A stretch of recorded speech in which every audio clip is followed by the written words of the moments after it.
How much U.S. involvement was there in the attacks of 9/11? I honestly don't believe that there was official U.S. involvement. Do you really think that we were attacked by? Yeah, I do. Now, I'm not an architect. I can't say, Building 7, I don't know, controlled demolitions. You hear all these different things. I've also heard the Saudi royal family did it. The Bush family did it. The space aliens did it. The Jews did it. The Israeli government did it. Everybody's got a theory. But I'm telling you, in that year before 9/11, at the CIA, we were panic stricken because we knew a major attack was coming and we had no idea when and where. Have you ever been to the Pentagon? Oh, 1,000 times. Is Pentagon considered one of the, if not the most secured building in the world? No. No? No. You can drive right up to it. And you can just go inside? No, you can't go inside anymore. I mean, you could before 9/11, sure. There was even a barbershop there. You could just go get your hair cut at the barbershop. But inside the Pentagon. Yeah, my cousin Angela was a barber there for years, 30 years. But as far as like security cameras and all, did it exist during 9/11? Yeah. So how come we don't have any footage of the airplane? Because they never released it. But you're also discounting the literally tens of thousands of people, including my best friend, who were sitting in rush hour traffic, watching that plane fly right into the side of the building.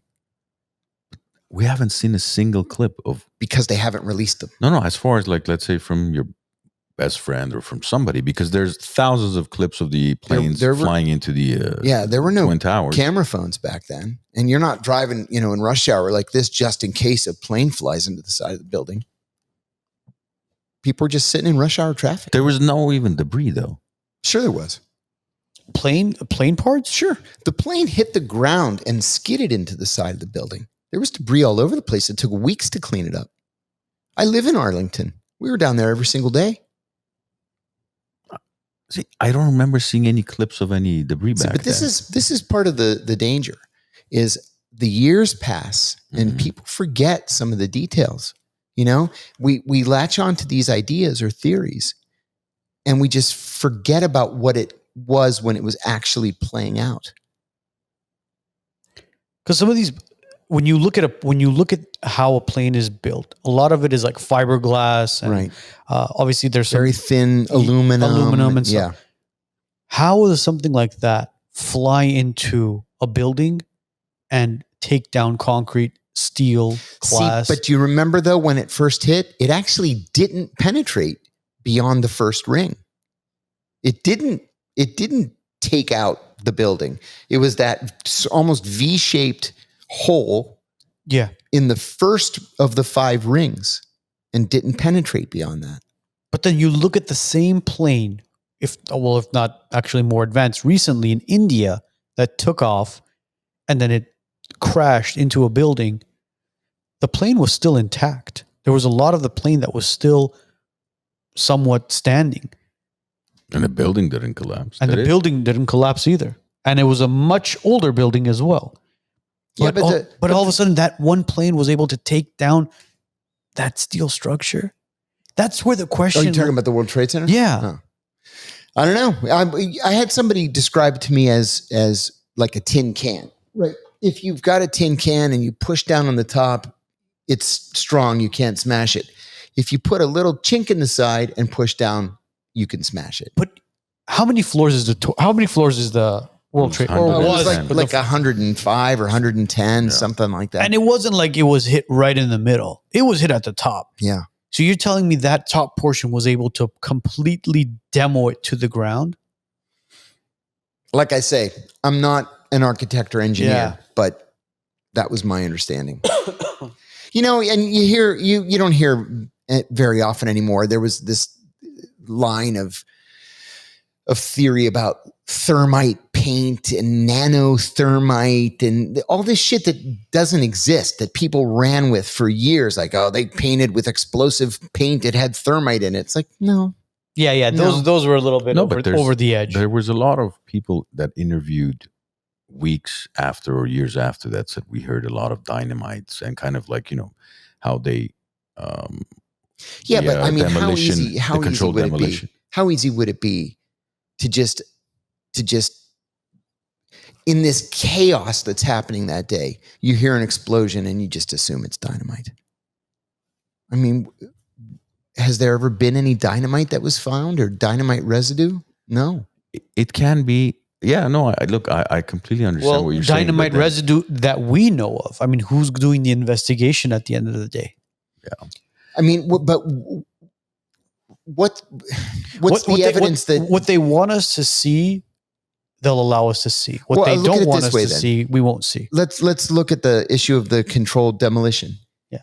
Do you know how long it would take and how much work it would entail to wire those buildings with explosives? And not a single person ever noticed that, they're wiring the entire buildings to be detonated. Well, the stories behind that were that there was a lot of construction taking place late nights when everybody was exiting the building. Right. So whether it was the asbestos testing that they were doing or strapping dynamite to the building, nobody knows. Again, these are, I hate saying the word, these are conspiracy theories that take place where you just look back and you say, all right, what really did happen? And you ask these questions, and it's all dialogue at the end of the day where you have this conversation with different people and you get different perspectives.